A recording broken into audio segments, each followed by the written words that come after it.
Hi, welcome to hopefully a series of videos explaining how to build a small cheapest model railway. Some of you may already have seen Wits End, my box-on model railway, but for those that haven't, here's a quick overview. The layout has been built in three standard office block files with one or two modifications which I will let you know about later.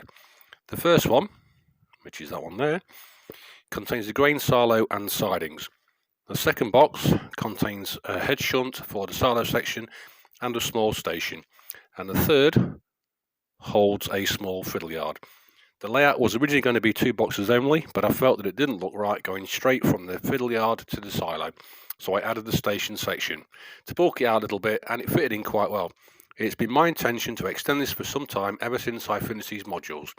As the layout has been built and based on the modular construction, this means that other boxes can be added and removed as and when required, and also the possibility of interchangement. Having over the past few months been very careful with expenditure, I now have all the materials I need to start the new construction.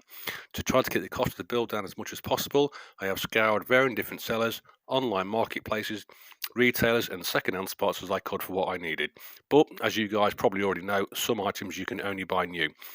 So these I have saved for. The track I'm using is mainly Pico set track with Pico inshore frog first, radius, left and right hand points. These, very luckily, were gifted to me. Any other track required is mainly offcuts from Pico Flexi track, which I've gained over time. But don't ask me what the code of rail is because I really don't know. But all I know is that most of my stock works and runs on it perfectly well. And to my mind, with a bit of fettling and weathering, it looks really, really nice.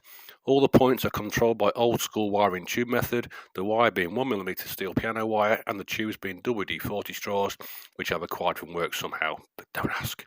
Electrics are nothing fancy, isolated sections are currently done by the points, and power is put to the track at the correct place by wire soldered to the bottom of the fish plates.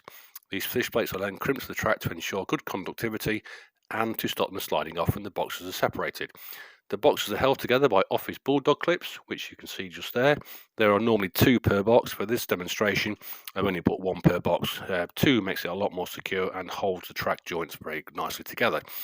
The track connection between boxes is made by very precisely cut to length track sections, but again with fish plates crimped to the track to stop the fish plates from sliding off. The power to the layout from the controller is done by 3mm jack plugs and 3mm jack sockets, which you can just about see there, hot glued to the side of the box. It's very simple, very basic, but it works a treat. Buildings and scenics so far are a mix of new, second-hand, scratch-built, kit-built, modified to suit the basic layout.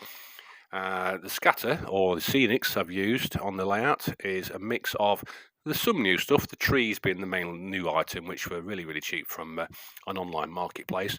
Scatter material, most of this I've had for years. Some of it is actually home-built or homemade scatter material made from sawdust using something called Dylon, which is a colour dye, which was blended to suit the colours that I needed. The people on here, which if I move this L&Y auto coach, you can see a few on the station there, very, very tiny. They are a mix of pre-painted figures, which are very expensive, and unpainted figures, which I've had for quite a while. But don't try and paint a face on an engaged person because you really can't see what's going off, and it's not worth the effort. Anyway, I hope that gives you an insight into what I've managed to build so far. And in the next one, we shall continue with the extension work. I've got another couple of boxes planned, possibly even three, but watch this space and follow along. Thanks very much. Hope you enjoyed watching.